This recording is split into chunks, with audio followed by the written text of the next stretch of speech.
Hey everybody, this is Ross Johnson from the Sound of Tomorrow podcast show. I'm going to start that over because we don't call it a podcast. We could. We could. You were on Anything Ghost, right? Is that true? Or Yes, am I I was on misremembering that? Anything Ghost. All right. I thought of that today for some reason. Yeah, I still listen to that show.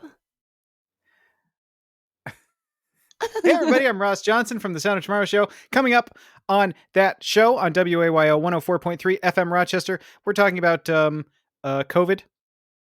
You know. Yeah. Obscure topic you might not have heard of. We've got some dog news, which is very important. We've got the definitive final word on bathing, Heather says. We'll see. And we've got an update on something we were talking about in the past. All that and more. Probably not even all that, though. So probably all that and less coming up next on that show. But first, Ross, you're here.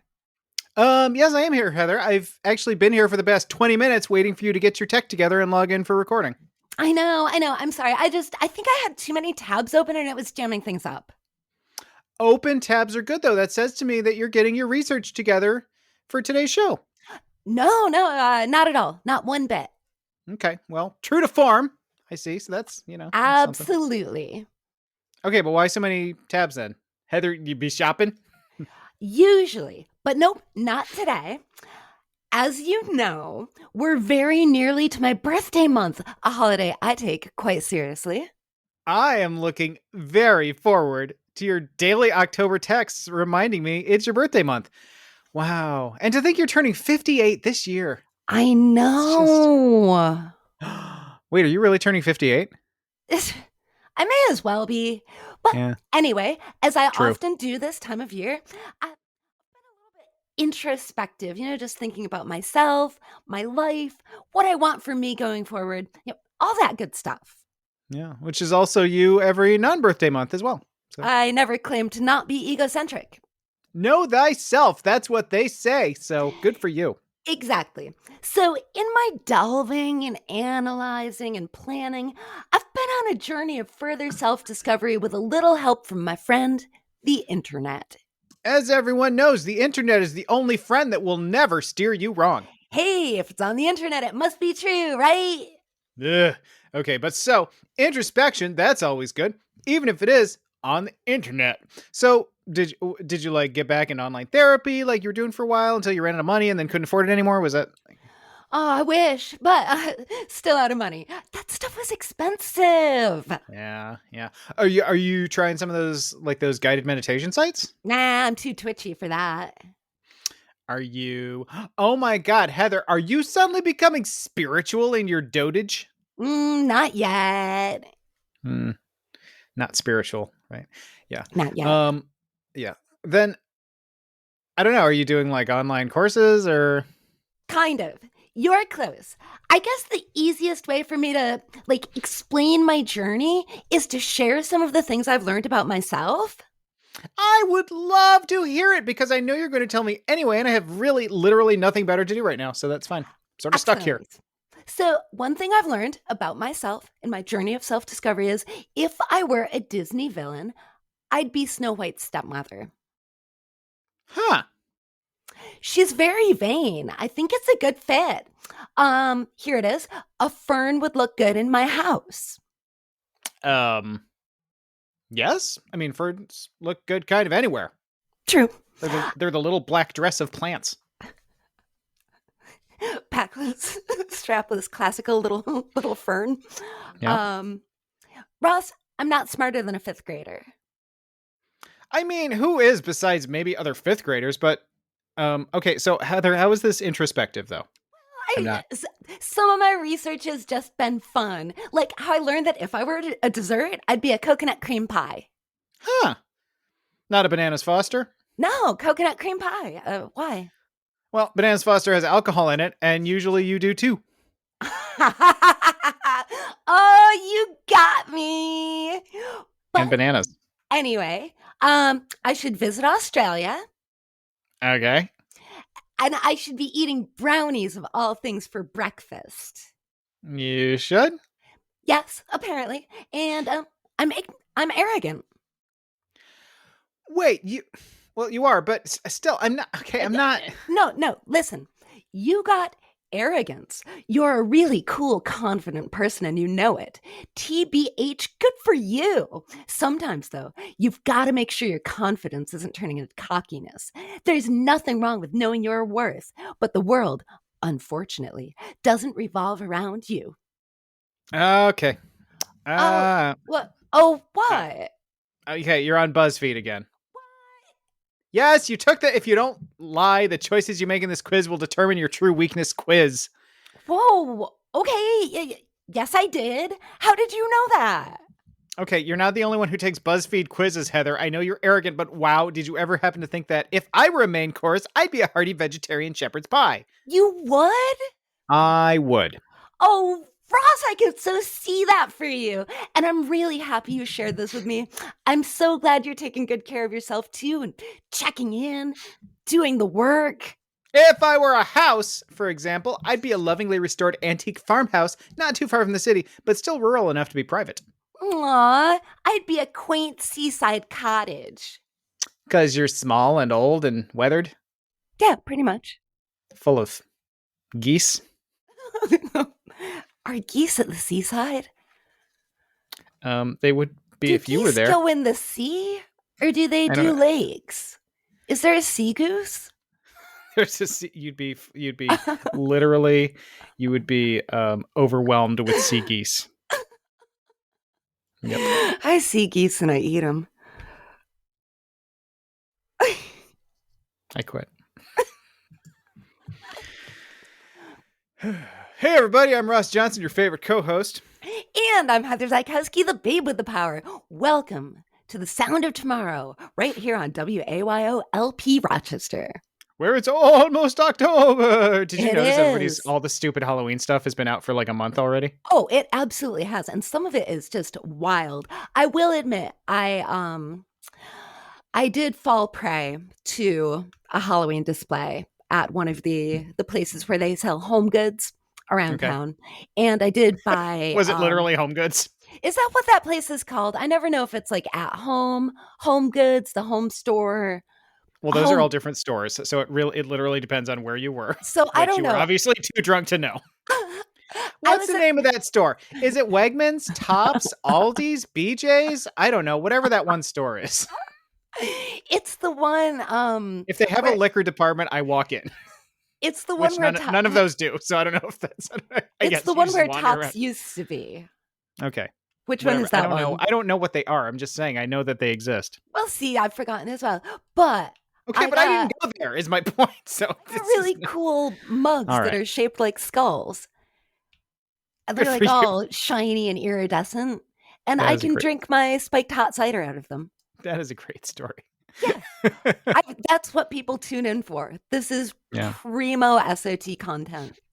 You were the one who brought up the Halloween decorations. I find whatever that store is that used to be in our tops too expensive. So you're not wrong. Must be nice to be fancy. Well, every once so often you just have to impulse buy a $3.99 mug. That is pretty expensive. You can go to the Goodwill and get one a lot cheaper. Yeah. Speaking of mistakes. Let's speak of mistakes. Did you know that your dog, not your cat, but your dog, may know if you've done something on purpose or just screwed up? Did you know that? Well, actually, okay. So I have to say, you have two dogs, and one of your dogs has a degree in engineering, I believe, from one of the top universities, and she's also walks around with a clipboard, making notations of pretty much everything that happens in the house or neighborhood. So yes, Ileana absolutely knows everything you've done and whether you did it right or wrong, or you were trying to do it right and you messed it up. Ludo, he definitely seems a little more mellow, right? Yeah, I mean, they're intense in their own ways. I mean, because he's very mellow, but he's also very easily. He's also like, if he doesn't get unreasonable amounts of attention at all times. I mean, he cries at the drop of a hat. He so they've got their own things. Okay. But so yes, I would believe that your dog does know sometimes, depending on the personality of your dog. But I'm guessing that this is some kind of there's new evidence for this. Yeah, so there's a new study in scientific in the journal Scientific Reports. I'm getting this information secondhand via NPR. And Nell Greenfield voice, Right. which is I I know used there were so many to jokes about NPR names that there's no I point, know. but Nell Greenfield voice is it's up That there. really is. Though I used to think a long, long time ago when I would hear her on air, I thought she was saying it was Nell Greenfield's voice that you were hearing. I I until I've seen there are names that I've heard NPR people say their names a million times, and then I see it written down and I'm like, "Oh!" Right. Oh, that's what it is. Yeah, I noticed that Steve Inskeep started saying his name differently because I thought he was Steven Skeep Okay. because he would say like this is Steven Skeep.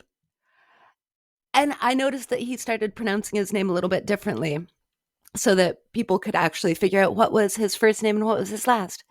Yeah. So the interest so the here's this is a good example, and Nell Greenfield voice starts with a very good example of a thing that happens, and you're like, oh my god, puppy, I'm so sorry, I didn't do that on purpose. If you step on a dog's tail, Oh um, my. I'm sure you've probably stepped on a cat's tail once or twice in your life. Oh, especially like when I was young and there were a lot of cats. Yeah.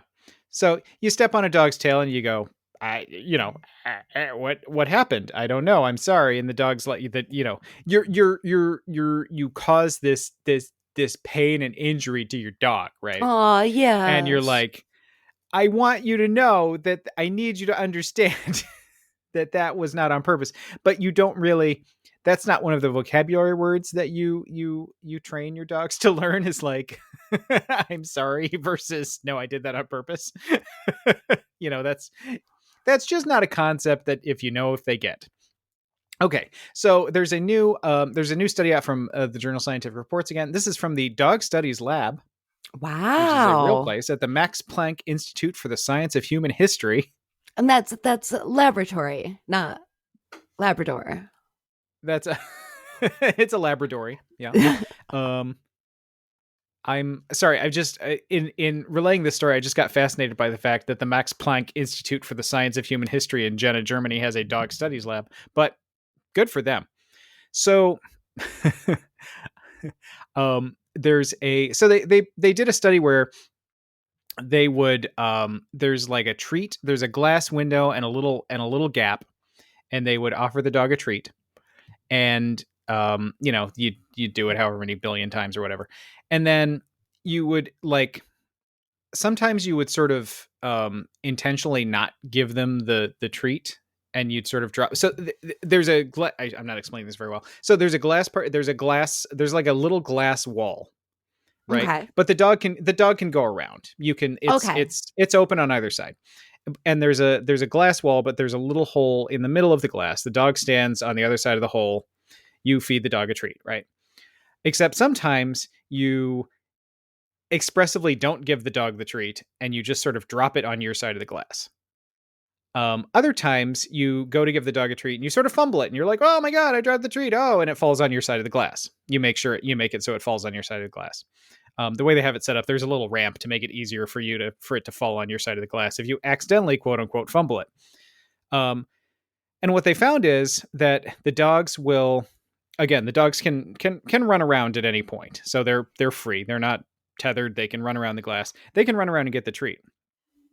If in the times when you quote unquote because you're pretending to accidentally Mhm. drop it, obviously, in this study, the times when you accidentally quote unquote, I'm using finger quotes, so I'm using finger quotes there.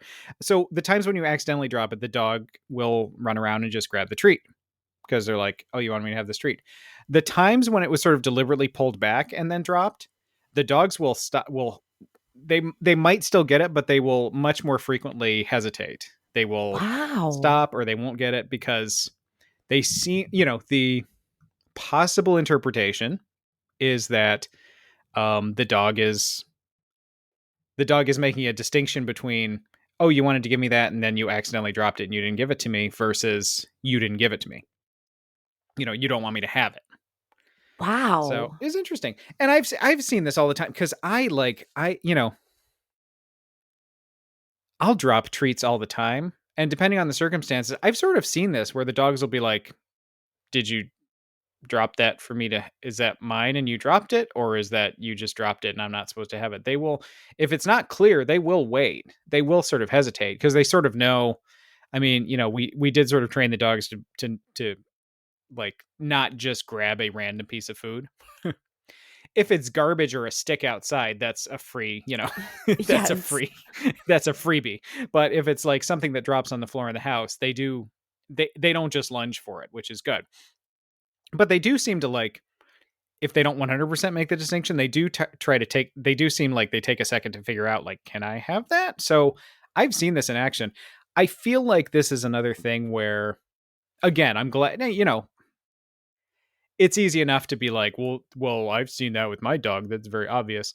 Those things that seem obvious, but it's nice to have scientific data to back it up. This sort of doesn't surprise me at all because I feel like I've seen it with my dogs.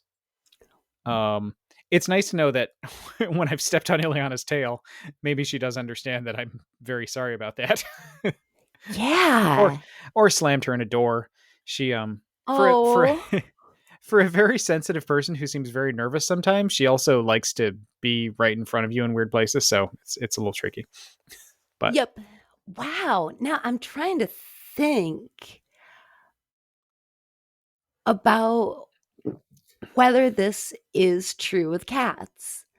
I know at least Nigel, he needs me to present the food to him. okay. There needs to be a bit of a production. There needs to be a clear showing that I'm waiting on him. Is that a right? I was going to say, is that a function of him being trained not to just take the food, or is that him really needing you to put on a ceremony? Yeah, it's kind of hard to know because it's been this way for so long Mm-hmm.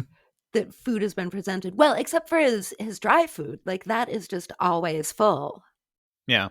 So that never needs to be presented. But with a treat or with his wet food, there needs to be some ceremony with it. Right.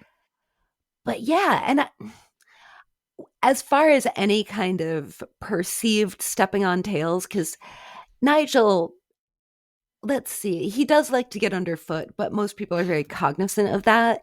Mm-hmm. And I'm trying to think, I know I must have like run into him at some point not too long ago, but what he likes to do is if it's someone other than me who runs into him, he will pretend that that person has viciously attacked him, and Sure. then he will snub that person for the rest of that person's life. Okay. I've definitely seen it happen. One time somebody shifted their weight backward and their heel touched Nigel. And I saw all of this happening in real time. It was not a kick, it was a mere touch. Yeah, Nigel, oh my gosh. He acted like he had just been kicked across the room. He went flying upstairs. I had to go comfort him. And really, he never acknowledged that person again. So I think it might be different for cats. Maybe not all cats, but at least for mine. Yeah. Well, and it might be, first impression too. I'm sure it's one thing if you sort of know the person versus like, here's someone I've just met or I don't have a firm handle on and they've just stepped on me or It's made or a, considered seeming like they might approximately step on me. yeah, the victims of the shunning by Nigel Okay. have been people that he's met enough times that he knows who they are, Okay. but then they go and they make a mistake. Yeah. And then they are never forgiven. I think cats are just looking for excuses to shun people anyway. Yeah, So I think so. I think he just knows that, I mean, if he shuns me, who's he got left? right. Right. So, Who's gonna do the elaborate ceremony of the that's presenting the of the thing, treat? right? Yeah, drape the napkin over my arm, Right. genuflect, go down on one knee. It does seem like it seems like one of these things. I mean, And again, I realize the importance of having science to actually back, having, scientific methods, studies to actually back these things up. It does seem like sometimes another one of these things where it's like, oh, we've discovered that animals aren't completely, there's this mindset sometimes. I mean, if you're a pet owner, you can obviously, you can go maybe a little far in anthropomorphizing, or um finding human sort of reactions in your pets that aren't necessarily there. Um, but there's also sort of this idea that like pets are just like, they're just when they cry out, it's just a bundle of nerves and things and reacting, and there's no, we there are also a lot of instances where animals do things that are extremely similar to the things that we do. Mm-hmm. And then we're like, oh well, when they do it, it's for some obscure instinct. We try to make it very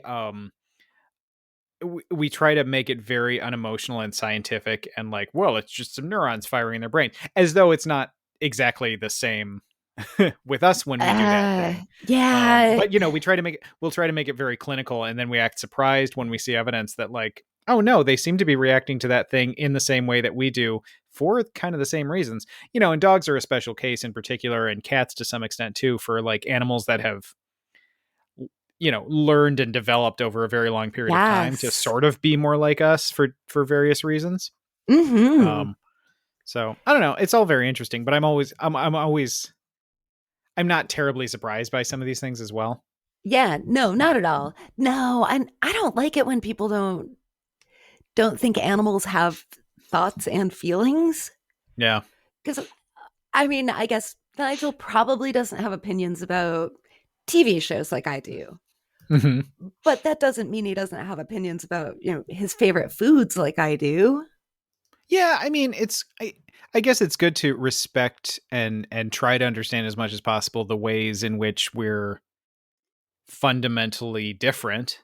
We're built differently, we're evolved differently, we're different species. So um but on the other hand, it seems like we go out of our way to try to I don't know, to try to you see the thing sometimes about like, oh well, when birds scream as you're coming at them with an axe to kill them, it's just an Oh, instinct, it's just yeah. that kind of thing. You see that kind of thing too, where it's like, Yeah. okay, well, I would also scream if you were coming at me with an axe, and I Right. can't. You've got really no more proof that I'm doing that out of some deep inner emotional understanding of what's going on than the Mm-hmm. creature. You know what I mean? So there's I think we also need to understand that we can't prove that I have like that I'm operating out of anything other than base instinct either. So Mm-hmm. I don't know. It's interesting. It's an Yeah. interesting field.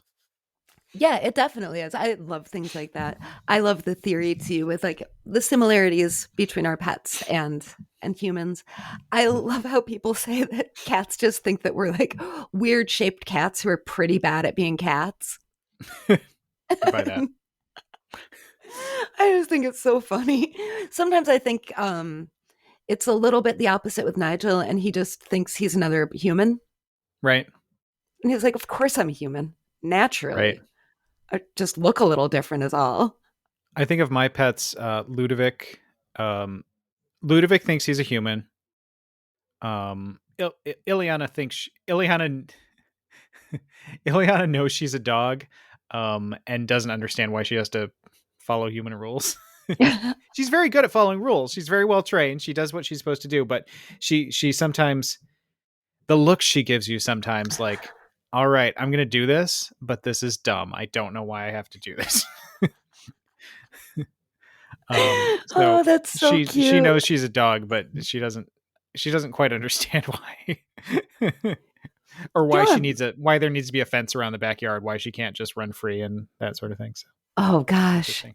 I'm into octopuses too. I had a Yes. very I had a very brief fancy about because we've got that giant fish tank. Yes. Were you going to get an octopus?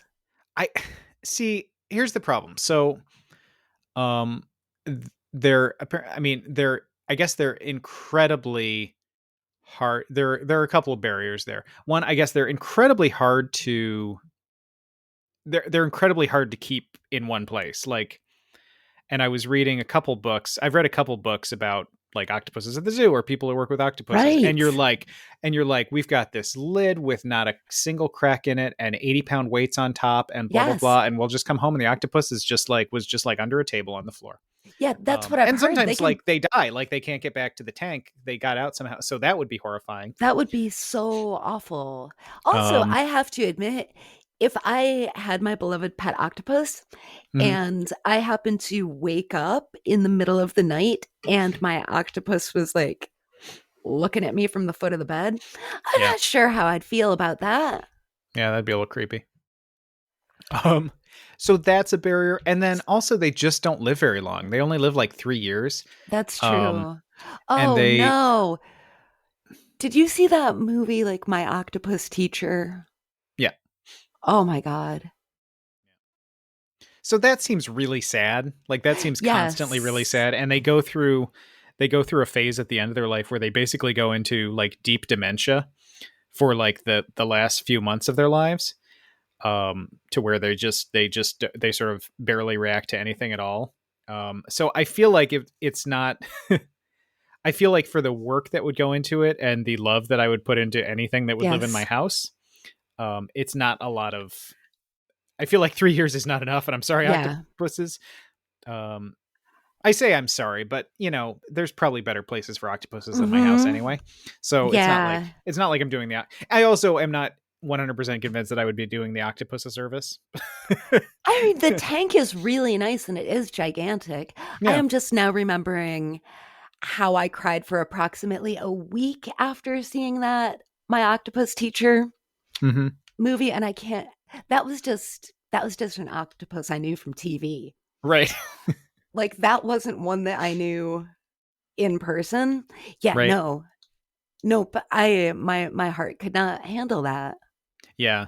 So I'm definitely feeling like, yeah, I couldn't do that for something that's, for, and it's not like, I get sad when my fish die too, but I don't have a ton of I get very sad when my fish die, but I don't have a ton of, it's sort of limited interaction. Whereas also with an octopus, like they want to interact with you. They want to play with you. They want you to do stuff with them. They want to, so you're interacting with them an awful lot. I feel Mm-hmm. like, quite a bond is probably formed. And then again, it's just not a lot of time. Yeah, no, no, it's not enough time. They're so cool, they're so smart, and Yeah. apparently they're also like very funny. Yeah. Like they've got great senses of humor, but I don't think I could possibly make best friends with an octopus and then support it through its end times without having a very difficult time dealing with that. Yeah, in not that long. You know what I mean? Yeah. It's just, I guess you'd have to have a different mindset than I would have about that. Yeah, I yeah. You'd have to be much more zen about the the whole thing than I think I would be. So Right. that's sort of the barrier there. Yeah. But talk about, you think about dogs, um, you know, you think about like say dogs and cats too, but dogs too were very much evolved to hang out with us and you know be likable and interact with us and have similarities to us. They've just sort of, we've sort of evolved together for a fair bit of time. I mean, the octopus thing is fascinating because they're so different. I mean, a dog is at least like a mammal with a brain. You can sort of tell where the parts Mhm. are. Right. The head doesn't look the same, but it's there's a head. There's a brain in there. It's the same. Yep. It's mostly the same parts. Like the paws Yeah, aren't the same, but okay, we got hands. But you can figure it pretty out. much. Our bones Same are made of the organs. same stuff.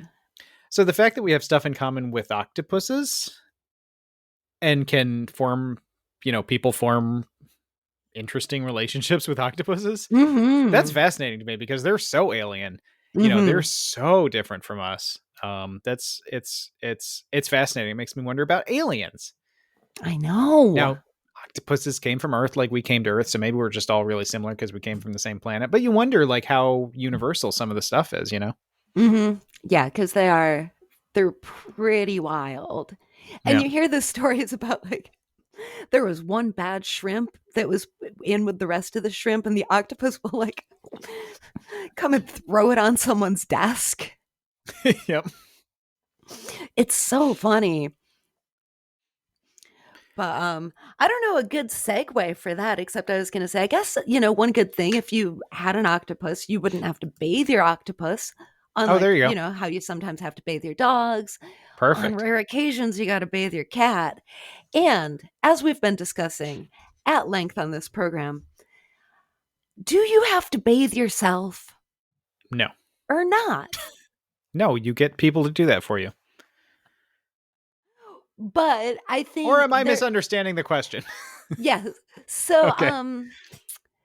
you had kind of wondered in all of our talk about the celebrities who've come forward saying, like, we don't bathe our children unless they're visibly dirty. Yeah. The celebrities who've said that, I just wash the crevices, nothing else, stuff like that. And we thought that that was interesting. You posited, do we human beings, does human skin actually need to be cleaned? Or is it one of those situations where if you just let it acclimate, somehow we become self cleaning? Yeah. And so I found a bunch of different commentaries and sites from people who were listed as being medical doctors. Mm-hmm. I figured, all right, again, it's the internet. Maybe they're lying. I don't know. But so I found this little tiny article from the Ohio State University Wexner Medical Center by Barbara Barash, MD. And Never it's heard of her. entitled, no, of course not. But it's one of those, because, you go on your browser that you like to use and Sure. you say, how often should a person bathe? This is entitled, how often should you bathe? Okay. Because normal skin needs a layer of oils and normal bacteria to maintain its barriers, bathing too frequently can lead to dry and itchy skin, especially if the water you're bathing in is too hot. Sometimes the dry skin can even lead to irritated and cracked skin, which breaks down the skin barrier and predisposes you to possible infections from bacteria entering these skin cracks. Oh, I love overbathing with very, very hot water. I know. Well, we're going to greatly dislike something that's a little bit later in this article. Okay. Hair can lose its luster because you're also removing the natural oils by overwashing, and at times can lead to hair loss from a condition called seborrheic dermatitis. Seborrheic Okay. dermatitis can be triggered by hot showers and removal of healthy oils from the hair. So, as we discussed, definitely like overwashing, that could be pretty bad for your skin, just health wise, because You of know the what? dryness, cracking. When I wash my hair, this is a segue that you didn't need right now, but when I wash my hair, I turn the water way down to cold because I feel like I've either known or have an instinct that the really hot water is bad for my hair. So I've I read use that. really hot water on my body, which is not great. No, But then I try to use cold water when I wash my hair. I have Anyway. most assuredly read that, especially even just as simple as like keeping your hair as shiny as possible. I've read you're supposed to use cold water. I cannot bear to do that, so I just don't wash my hair very often. There you go. So, so then there's a little how often should you bathe? As we've discussed, there's no true consensus on how often you should bathe. In the United States, most people bathe daily, but in other countries, many people bathe only 2 to 3 times per week or less. Many times, it can come down to habit and ritual, as daily showers can help people feel more awake, avoid body odor, relax tight muscles, or simply because that's what they've been taught to do. Ross, are there benefits to showering less? Yes. Yeah. The benefits are plentiful. It allows your skin to stay vibrant and healthy from the natural oils and bacteria that live on it, and it improves our immune system. The immune system creates antibodies to typical bacteria and environmental dirt and other pathogens that our skin is often exposed to, and this allows us to build a more robust response every time we're exposed to these things in the future. There's research to show that exposure to allergens and not hyper-sterilizing our environment, especially when we're kids, can lead to less allergies as adults as well. Yeah. There are also added benefits of healthier hair and less money spent on water and bathing products. True. So, uh, I buy it. I mean, I'm not I gonna do stop. too. I do I'm not gonna too. stop. I'm not gonna stop taking showers. I was. This is funny because I hadn't thought of this till you started talking about it. I was just reading, um, and I wish I can remember the author, but I can't remember what I was reading. So, it was something by Ruth Goodman, who's she's a historian. She was talking about medieval stuff, and again, I wish I could remember what I was reading, but I can't. So you'll just have to find it by that name if you're interested. But she was talking about she does some of these books that are like, how to live like a medieval person. That's not the title because I can't remember the title, but it's something like that. And I tried to look it up real quick and I couldn't find it, so we're just gonna move on. But she talked about how as part of this she would do sort of the medieval thing of like you um this wasn't medieval, this was Victorian. It was Victorian. Uh-huh. Anyway, of like a stand up, like, you do sort of a morning stand up sponge bath, you sort Yes. of wash your face, and you basically you change your undergarments Hmm. probably more frequently than we do, maybe even a couple times a day. Because you tend to be wearing, um, more full body type underwear. So Hmm. your underwear soaks up the gross stuff. You wash your underwear more often, and then your daily washing for stink is you, you get in the crevices, Yeah, with just you like do sort of a Ashton Kutcher said. stand up sponge bath sort of thing. And she said, this is not her normal routine, but she said basically like I've done this for months to see how it works, and nobody's said a word. Like nobody's told Hmm. me I stunk. Nobody, everything seemed fine. So she didn't say. I don't recall her saying that she was like, oh, my skin was so great and perfect and whatever, and I was immune from disease and blah blah blah. But she did say that nobody seemed to notice the difference. Um, so yeah, I believe it. Like I said, it's not going to stop me from showering every day, but I believe. I mean, it doesn't even make sense. It doesn't even make sense when you think about the stuff we do, because it's like you were talking last time we talked about this about like, oh, you have to get the dead skin off. Well, the day before not you, I mean everybody, me too. The day before you've taken a powerful soap and scrubbed off all the oil on your body that came off your skin that probably moisturizes that skin and keeps the skin from getting dead skin. So, I think the things we're doing are a little counterproductive. Well, in it a way, it's and I think it's big the soap is what it is. yeah, and I think the things that we were talking about, I was more addressing with the dead skin thing, and there's something in this article about it.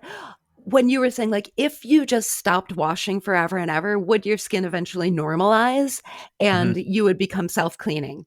And the answer to that is no. So Well, what it do you says, mean by what self-cleaning? I mean, like, that was what you had kind of posited. Like, would everything just normalize and you wouldn't stink anymore and your skin would just be clean? well, I don't know about clean. I mean, I'm not saying like my point was not that dirt would magically like slough off of you or filth would magically just like disappear. I just thought like your skin probably has an equilibrium that we probably throw out of balance by sucking up all of its oils every day and then trying to replace them with something else and then getting a moisturizer to replace the oil that we just scrubbed off, you know. Hmm. Yeah. And this article is clear about overbathing, not good. Mhm. But if someone doesn't bathe often enough, just like bathing too frequently can lead to dry skin, not bathing frequently enough can lead to skin problems as well. The normal oils that are needed to maintain a good skin barrier can accumulate and, mixed with salt and dirt, can often irritate your skin, leading to flare ups of conditions such as eczema or psoriasis, or cause itchy skin. The overgrowth of bacteria and oils that build up from not bathing can also lead to skin infections. Skin cells also reproduce, shedding old ones and growing new ones.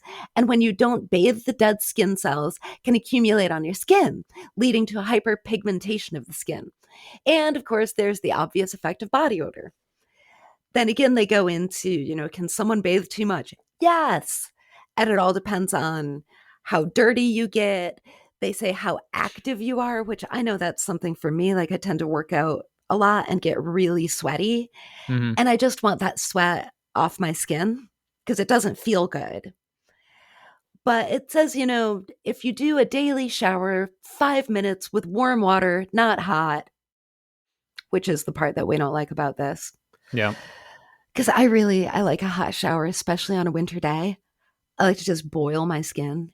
It's Yeah. so bad for it, but it's the only way I can get warm sometimes.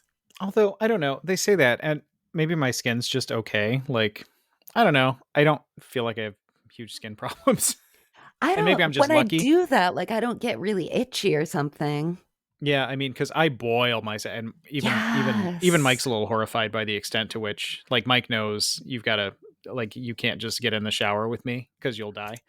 Um, um, um, so I am as hot as it will go in any circumstance, anywhere, anytime. I will crank it up to the top, and you have a hard time. You have a hard time getting it too hot for me. Yeah, But I think you like your water hotter than I do, but I definitely like mine a lot hotter than, as they say here, just warm water, not hot. Like, come on. yeah, And I like to stay in, especially again when I'm cold, for more than 5 minutes because I'm I can stay in the cold. shower. I can stay in the shower all day, and it's wasteful. I know. especially when I've got the, especially when I'm using the electricity to crank up the shower to the highest level of heat, and then I'm staying in there for three I hours, which is know. a slight exaggeration. But I could live in But a shower. So I mean, then again, I I guess neither you nor I are saying that that's healthy and good for your skin. We're saying that's what we do, and I guess we're allowed yeah. to do what we want to do for ourselves. Like, No, yeah, I don't think it's ideal. I mean, I really think, again, if you're exercising or whatever, there's also like healthy skin over time versus societal benefit of, like I'll get real stinky pretty quick if I'm exercising. Um and like it might be a perfectly healthy level of stinkiness. But that doesn't necessarily mean it's socially something that is looked well upon.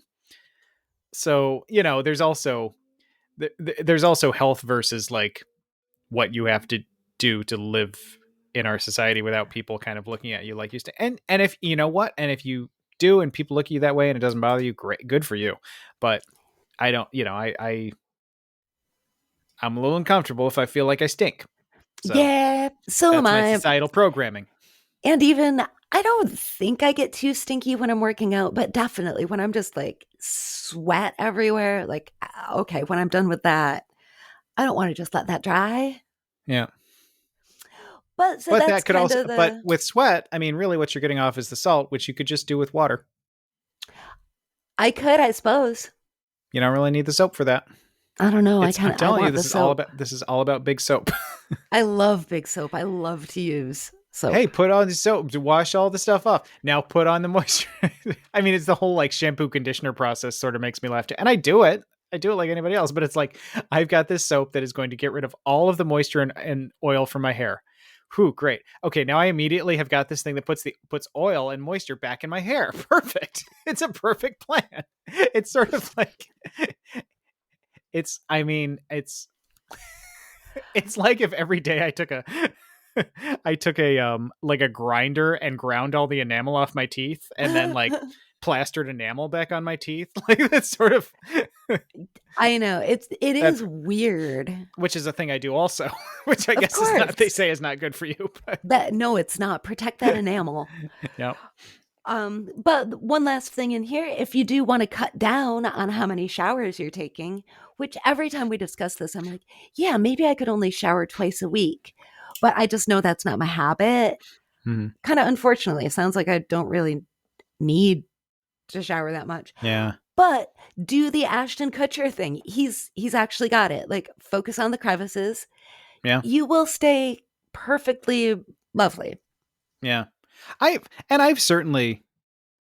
skipped days of showering where like I've forgotten, I was doing something in the morning. I had to jump up and do something in the morning and then I forgot later and blah, blah, blah. And it's fine. It's It fine. is. It's You know, fine. it's For it's me, not I really a think big it's deal. also, they mention it in the article. There's also just your habit, how you Yeah. feel for yourself. And I know even like the other day, I was so busy, I didn't get around to showering till like right before bed. Yeah. I'll admit it felt good. I was like, yeah, I just want to like scrub the day off of me.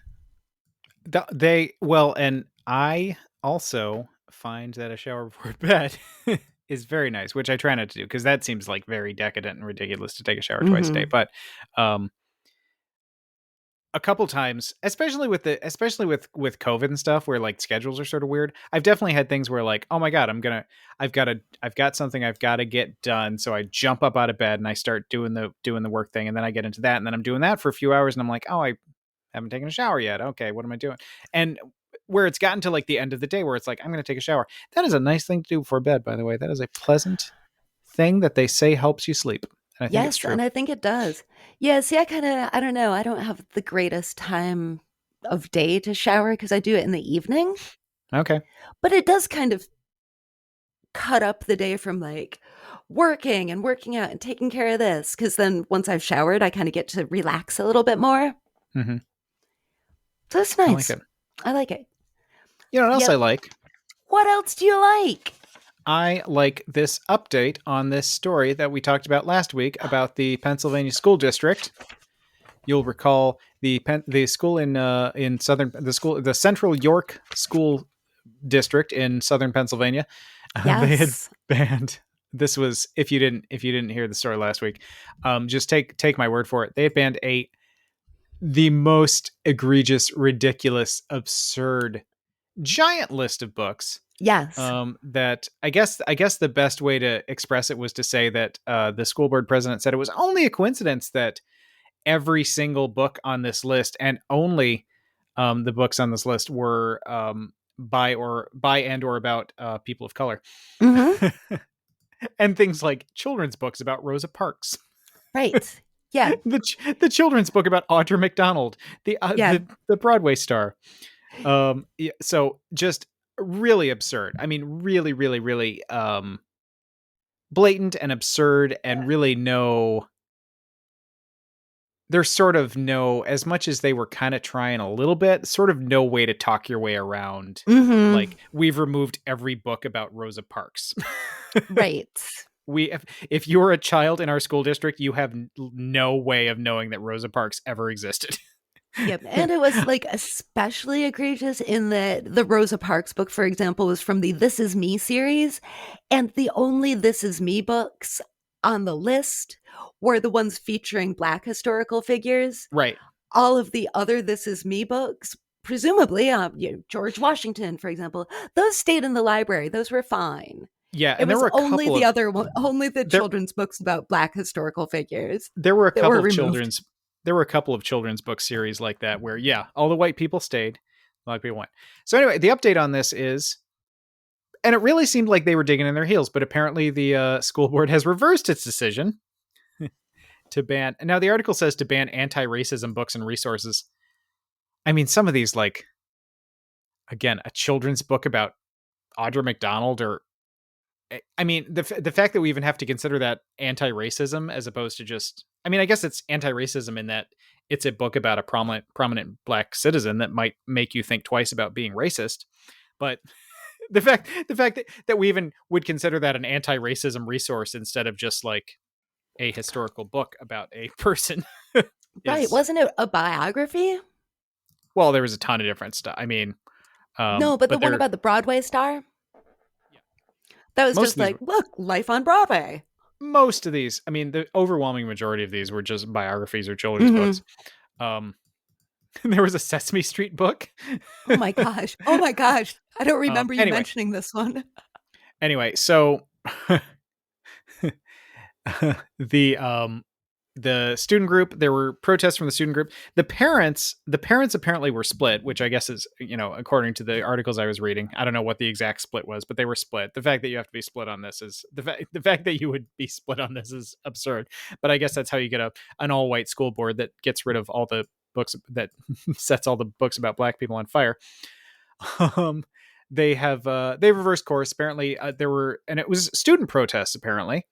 So this was the student protest that we were sort of talking about last week, convinced them to reverse course. The student protests, I think, the student protests probably brought a lot of attention Mm-hmm. to this school board, national attention, and some of the people, and it sort of helped too, or didn't help, however you want to look at it.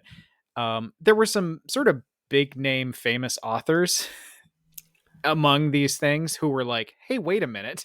You Ah. can't read my book because it's about a black person.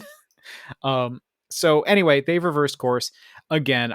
So congratulations to the students in uh Mm-hmm.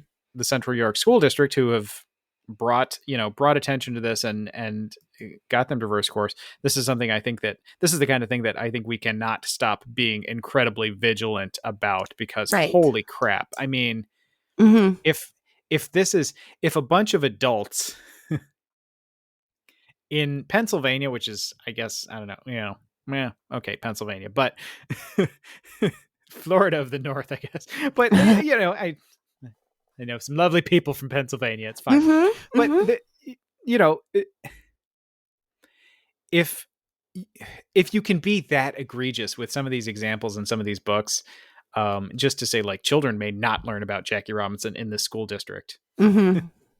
in the North. I mean, this is the fact that this almost just became a permanent thing. I mean, was really just this close to becoming a permanent thing where no one in the school district would see these books for however years, generations, who Mm-hmm. knows? Mm-hmm. We got to keep an eye out for this. This is just a particularly egregious example of something that's going Right. on in a lot of places in the country. So, Yep, and good on those students. And hopefully, if this happens in other districts, which I really hate to say it, but I have to be realistic and figure it will. I oh, it hope that is. those It has happened. students, Yeah. and I hope that those students come out and bring national attention, because it's awful. The students are there saying, we want to read these books. We want these books in our libraries. And the board is saying, no, no, you can't have them. Yeah. Well, and the longer it goes on too, I mean, the long, these books were out of there for a year, and we see the discussion around like, oh, it's critical race theory, it's blah blah blah, we can't talk about these things. The longer this goes on, I think the fewer students you're going to have to even have any understanding of what they're missing, you know what I mean, to be Mm-hmm. able to come out and protest for, we want these things back. you know if nobody knows who Rosa Parks was, or Jackie Robinson, or Audra McDonald, like, or Mm-hmm. Sesame Street, because I guess they had black people on Sesame That's, Street. I mean, yeah. if nobody, it's only going to get harder, because our educational system about black America, or people of color, or queer people, or women's issues, or really Mm-hmm. any Mm-hmm. issue that's been marginalized in our society, the longer we allow people to try to erase those struggles and erase those people from history, the harder it's going to be to get them back, because Yeah. nobody's going to know they're there. Right. You're right. The kids won't know to say, hey, we want to know about this, because they won't know. and and we see this with with queer history. So much of it was erased. With AIDS, so many people died, Yes. in part because it was erased, in part because nobody was talking about it, and it was a secret thing that nobody was talking about. So you had so much of that history that was ignored, not discussed, not talked about, and then a lot of the people who could talk about it were killed. I mean, because there was no effort to save them, there was no Mm-hmm. effort to do anything about it. Right. And it happens, and there's so much of queer history that's just, it's either lost forever or nobody knows to talk about it. Yep. So it certainly happens. Anyway, that's our fun show. I know. That was a fun show. That was a fun show. And I think follow up from last week as well, we were talking about COVID boosters. Oh, yes. And I saw a thing today on NPR that, because as of last week, it seemed like ruling was coming down from the CDC and the people who say whether you can get a booster or not, that, nah, most people weren't really going to get boosters. Maybe immunocompromised. Maybe. This today I saw something from NPR saying that now that's been revised a little bit, and people over 65 are being encouraged to get their boosters 6 months after their last shot of their Mhm. initial vaccination. And then there was some recommendations about, well, I work in healthcare, I work in a school. For people under 65 who don't have other conditions like being immunocompromised, something like that, it's not really recommended. The understanding in the article, and I think the understanding from a lot of my friends and from this show is, yes, please, thank you. Anytime, I'm ready. And Yeah, I guess absolutely. a lot of people under 65 who are already vaccinated, we're all like, we're ready. But there hasn't been any kind of official ruling saying that's a good thing. You ought to go do that now. Well, it's not available. I mean, as of now, my understanding is you can't. It's not Yeah. And available I to you. don't, what if, see, okay. What if though you go down to CVS and you say like, "Hey, yeah, I want a COVID vaccine." They would probably say, "Do you have an underlying condition, or do you work in a thing?" Yeah, And you could probably, I'm sure you could BS it and get one, and it would be fine. But I mean, part of the thing too, I guess, to keep in mind is I don't know what our stock levels of these things are. right. So part of this decision is based on like, they're seeing good immune response after the 6 months for most people. It Mhm. does provide a little bit of a benefit. Is it worth it to tell people to go run out and get all the Yep, shots? And the answer seems to be at the present no. right. um, like you said, Another I'd thing, be happy to. I would, I know. if it was even an option, I'd go for it. Certainly at the 6 month mark, Yep. which is a couple months Another out for thing me. I But saw a possible benefit for being told to wait is that they're still working, vaccine manufacturers, scientists, things like that, are also working out different sorts of vaccination technology. So right, it's possible that there would be some kind of other vaccine we could get that kind of doubles up the protection from whatever yeah, kinds we got originally. But we'll keep you posted on this booster news. I'll get that one too. Yeah, I'll get them Yeah, all. yeah, but you're right. Right now, it's, and I don't remember all the categories, but yeah, you're right. It's 65 and over, and then in, I think they were. I think they. My understanding was, and I don't have it in front of me, but it was even like grocery store workers, people sort of in I forget what the category, what they call it, intense interaction with people, jobs, potentially eligible, and people with underlying health conditions. So it's similar to the initial, it's very Yep. similar to the initial rollout of the vaccine. And I'm sort of hoping, from my point of view, I'm sort of hoping, even if it doesn't explicitly open up, I'm sort of hoping at some point it gets to that sort of wishy-washy stage at the end of the initial Right. vaccine rollout where it was like, well, technically these are the rules, but if you want to come in and get one, go for it. So Mm-hmm. I'm sort of hoping maybe it'll turn into that, if nothing else. Me too, because I'm ready. I'm not gonna go and lie about it or anything, Yeah. but I'm totally up for it. You know what Yeah. else I'm up for, Ross? Um, I'm up what? for listening to the fantastic program Music Matters right here on WAYO LP Rochester.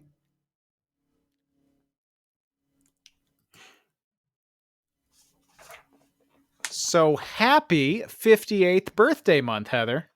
Are you going to get me my traditional bottle of gin as a birthday gift? Heather, it's a surprise. But you get me a bottle of gin for my birthday every year. Shh, it's not your birthday yet. It's my birthday month. It's your birthday month. It's my birthday month.